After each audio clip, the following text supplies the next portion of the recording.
السلام عليكم ورحمة الله وبركاته. بسم الله والحمد لله والصلاة والسلام على خير رسل الله. أهلا وسهلا بحضراتكم معنا في حلقة جديدة من حلقات برنامجكم الله يحبه. النهاردة معدنا مع نوع جديد أو صنف جديد من الناس اللي ربنا عز وجل ذكر أنه يحب يتصف بهذه الصفة. كل شخص عنده الصفة دي فهو يحمد الله عز وجل أنه من الناس أو الأشخاص الذين اختارهم الله عز وجل أنه يحبهم. وزي ما ذكرنا في بداية البرنامج يعني إيه ربنا سبحانه وتعالى يحبه. فلتسمع ماذا قال الله عن هذا الصنف. ولا تلقوا بأيديكم إلى التهلكة وأحسنوا إن الله يحب المحسنين. كما سمعت يقول الله عز وجل إن الله يحب المحسنين والله يحب المحسنين. الله عز وجل ذكر في أكثر من موضع أنه يحب المحسنين. مين هو المحسن؟ عايزين نعرف مين هو المحسن عشان نحاول نقلده ونعمل زيه ونحوز هذا الأجر العظيم إن الله عز وجل يحبنا. المحسن ببساطة كما ذكر أهل العلم في أكثر من وضع هو شخص عنده 3 صفات.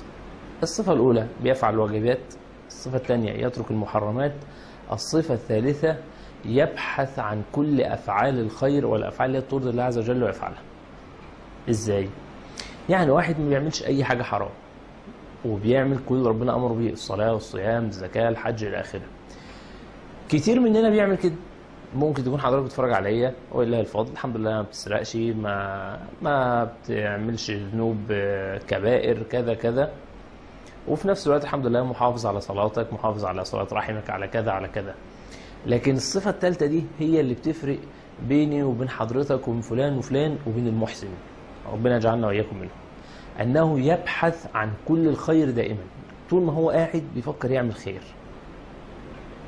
فمثلا صفة الإحسان دي بتخليك على طول عمال تفكر. يعني مثلا قاعد تفكر طب أنا دلوقتي شفت فيديو مثلا واحد عامله اسمه عبد الرحمن بيدعو فيه إلى الله وكذا، طب ما أنا كمان عايز أدعو إلى الله، طب أعمل إيه؟ أخد الفيديو ده أحاول أنشره في أكتر من مكان. طب أنزل أروح مثلا مسجد فيه مقرأة قرآن أقعد أقرأ معاهم قرآن. طب أنا مثلا عرفت إن في واحد يتيم أروح أزوره. على طول تيجي تفكر طب أنا كمان عايز أعمل طاعات. طب أنا مثلا عايز أنزل أدعو الله وأنا ما عنديش مثلا علم قوي. طب أنا ممكن مثلا أوزع مطويات صغيرة، ممكن أخد تسجيلات مثلا لمشايخ زي مشايخنا العظام أنشرها، ممكن أشتري كتب لطلبة علم. أبتدي أفكر، فبيبقى دايما قاعد عمال يفكر في الطاعات طول الوقت. وده اللي النبي صلى الله عليه وسلم ذكره. إما جاءوا سيدنا جبريل وسألوا ما الإيمان وسألوا ما الإحسان، فقال ما الإحسان؟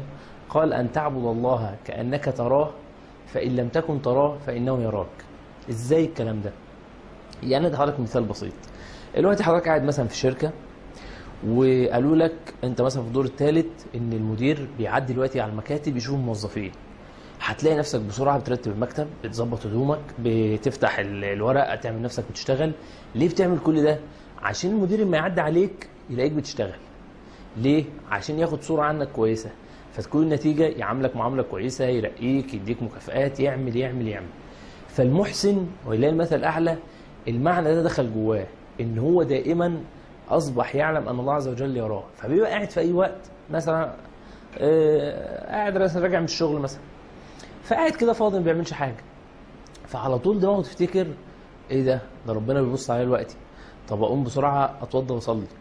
ليه؟ أصل ربنا بيبص عليا فعايز يشوفني وأنا بصلي. شوية قاعد ما بيعملش حاجة، ربنا بيبص عليا، طب اجيب التليفون اتصل بحد مثلا انا كنت يعني مقاطعه اصل رحمي.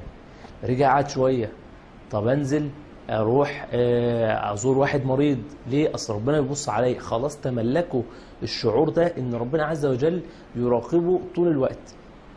فبتكون النتيجة ان هو طول الوقت بيبحث عن اعمال صالحة، على طول على طول على طول عمال يدور على عمل صالح، يخلص العمل ده يخش في العمل اللي بعده.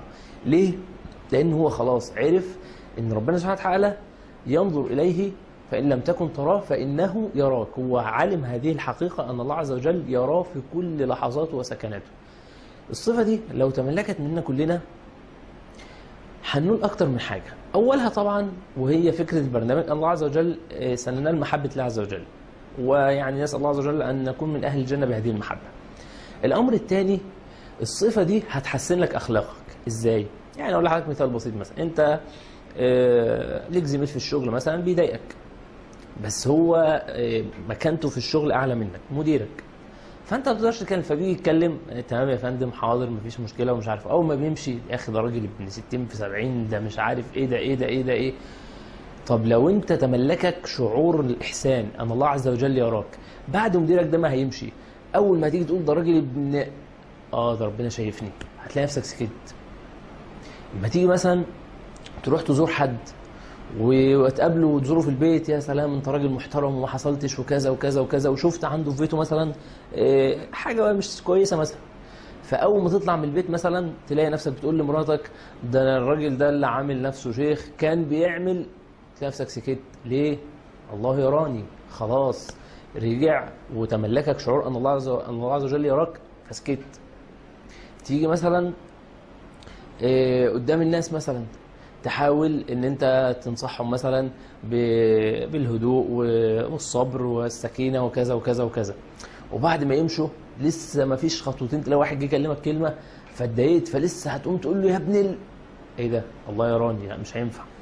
فاذا بيحسن من اخلاقك، بيحسن معاملتك مع الناس، بيحسن من شغلك، من كذا، بيخلي كل حياتك يبقى فيها الشعور ده. الامر الثاني بيحسن حياتك كلها. ازاي؟ انت لما بتتعود ان انت في طول الوقت حاسس بشعور المراقبه، فالشعور ده بيبقى متملكك في حياتك كلها، فتيجي وانت في الشغل تبقى طول وقت الشغل بتأدي الشغل كويس. ليه؟ لان انت اتعودت ان انت ال 24 ساعه ربنا عز وجل يراك، فما عندكش نظام ايه انا بشتغل قدام مدير ساعتين وبعد كده ببقى مش كويس. ما عنديش نظام مثلا ان انا طالب مثلا اول ما والدي يبقى داخل عليا افتح الكتاب واعمل نفسي بذاكر وما يمشي اقفل الكتاب. ليه؟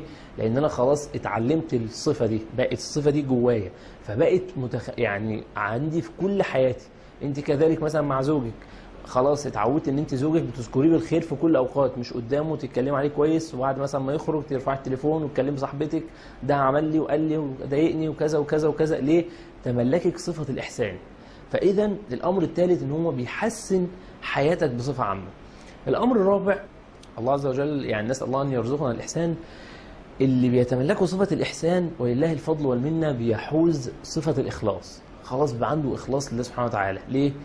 لانه هو بقى دايما شايل هم اللي مين اللي بيشوفه ربنا سبحانه وتعالى، فبقى كل اعماله وفكره وقلبه كل حاجه بقت متعلقه بالله سبحانه وتعالى، ما عادش فارق معاه قوي الناس بيقولوا ايه، مين بيعمل ايه. بدليل زي ما قلت لحضرتك ان هو بيبقى قاعد في البيت لوحده ما بيعملش حاجه، بيبتدي هو من نفسه يفكر انه عايز يعمل اي طاعه. طب دلوقتي هو قاعد في البيت ومحدش شايفه، فاذا ده نم عنده شعور الاخلاص ان انا بعمل الطاعه على الرغم ان انا في البيت ومحدش شايفني ومحدش هيعرف ان انا مثلا عملت الفعل الفلاني او زرت او كذا او كذا او كذا. الامر الرابع اللي بتكون من فضائله صفه الاحسان ان هي بتعلمك الصبر في الحياه كلها. بمعنى تروح مثلا تزور واحد قريبك فيرد عليك باسلوب مثلا مش كويس، فتيجي انت مثلا لسه هترد عليه تقول ايه؟ الله يراني والله عز وجل امرني ان انا اصبر على صله رحم، فتلاقي نفسك صبرت على هذه الصله. ليك جار مثلا بيعاملك وحش، لسه هتنزل ترد عليه وتقول له ازاي، تقول تتذكر ان الله عز وجل يراك تصبر على جارك لان ربنا امرك بالصبر على الجار. وكذلك في كل حياتك، فده بيعلمك الصبر في حياتك بصفه عامه. دي كان يعني بعض الفوائد العظيمه، وطبعا الفوائد لا تعد ولا تحصى في صفه الاحسان. فنسال الله عز وجل ان يجعلنا واياكم من المحسنين، وان يرزقنا حب الله عز وجل، وان يرزقنا الجنه دون حساب ولا سابقه عذاب. سبحانك اللهم وبحمدك، اشهد ان لا اله الا انت، استغفرك واتوب اليك. سارعوا إلى مغفرة من ربكم وجنة عرضها السماوات والأرض أعدت للمتقين الذين ينفقون في السراء والضراء